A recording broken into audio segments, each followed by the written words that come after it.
नमस्कार। आज बुधवार है। बुध यानी काम शुद्ध। बड़ों के मुंह से अक्सर सुना था, शायद आपने भी सुना हो। तब ये लगा कि सिर्फ जुमला होगा, लेकिन आज अचानक डिवाइन का ऑर्डर हुआ कि बुधवार को ही शुद्धता की बात की जाए। मन की शुद्धि के प्रयास लगातार 24 थैंक्स डिवाइन ऑर्डर के माध्यम से हम कर ही रहे हैं, लेकिन कहते हैं ना, स्वस्थ शरीर में ही स्वस्थ मस्तिष्क का निवास होता है। तो शारीरिक स्वास्थ्य और साफ सफाई का ध्यान रखना भी न केवल हमारी सेहत बल्कि मन की पवित्रता को बढ़ाने का काम भी करेगा। और इसका ध्यान छोटे बड़े स्त्री पुरुष हर जीव को रखना होगा। और जिन्हें अभी तक ये करना नहीं आया ना, तो उन्हें अब सीखना ही होगा। नो ऑप्शंस क्योंकि अब प्रकृति आपका दिया हुआ लौटाने लगी है। तो ध्यान दीजिएगा, क्या दे रहे हैं, किस भावना से और किस मात्रा में दे रहे हैं लौटाने के लिए। आज की कहानी नौबत। अनमोल के स्कूल से कुछ शिकायत आई।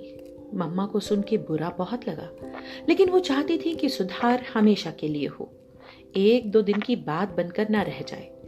और फिर गलतियां तो अक्सर मासूमों को आकर्षित भी करती ही है ना, उकसाती भी हैं दोहराने को।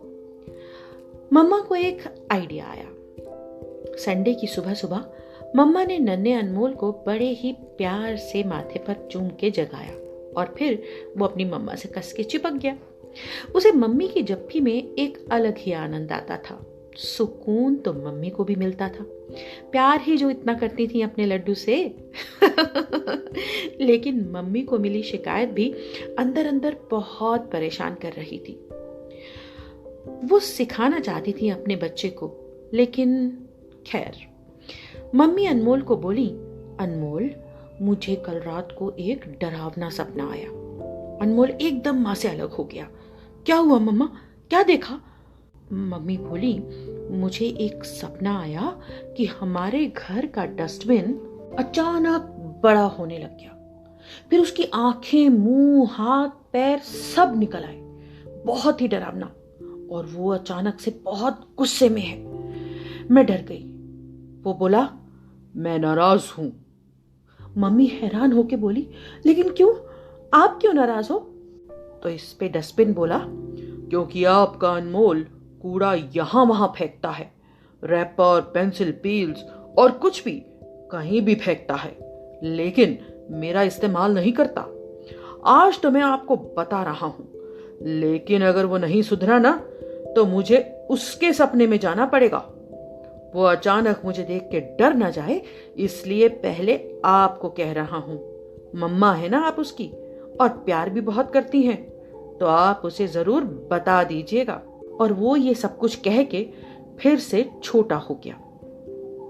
मैं डर के उठ गई। मुझे बहुत पसीना आ गया।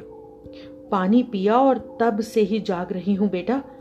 क्या कहूं बेटा, क्या ये सब कुछ सच है? अनमोल को अपनी गलती का पछतावा हुआ। उसने मम्मा को बताया कि मम्मा, थोड़ा थोड़ा तो सच है, लेकिन प्रॉमिस मम्मा, आगे से ऐसा बिल्कुल नहीं होगा। मैं अब से सब डस्टबिन में ही फेंकूंगा, घर में भी ध्यान रखूंगा, स्कूल में भी ध्यान रखूंगा, और कभी कहीं कूड़ा नहीं फैलाऊंगा, पेपर भी नहीं उड़ाऊंगा। लेकिन मम्मा, अगर मैं ऐसा करूंगा तो डस्टबिन बड़ा होकर मेरे सपने में तो नहीं आएगा ना? मम्मा प्लीज बताओ ना, वो मेरे सपने में तो नहीं आएगा ना? मम्मा ने अपने बेटे के सिर पर प्यार से हाथ फेरा और बोला, मैंने उससे कह दिया था, मेरा अनमोल बहुत सियाना है। वो तो मम्मा की सारी बात मानता है, वो कभी ऐसा करेगा ही नहीं। और अगर वो गुड बॉय बनेगा तो प्लीज आप उसके ड्रीम में नहीं जाना। डस्टबिन ने भी मुझसे प्रॉमिस किया है बेटा, अगर ऐसा हुआ तो मैं कभी नहीं जाऊंगा अनमोल के सपने में। अनमोल को राहत आई। वो उठा और कल की चॉकलेट का रैपर जो उसके साइड टेबल पर पड़ा था, उसने उसे उठाया और सीधा जाके डस्टबिन में डाला। माँ ने देखा कि उसने धीरे से सॉरी भी बोला था। आइडिया शायद काम आ गया था। 20 वर्ष बीत गए। अनमोल अब सयाना है। माँ को अक्सर कहता है, माँ, आपके सपनों के आइडिया तो लंबे काम कर गए। और परिवार में ठहाके गूंजने लगते हैं।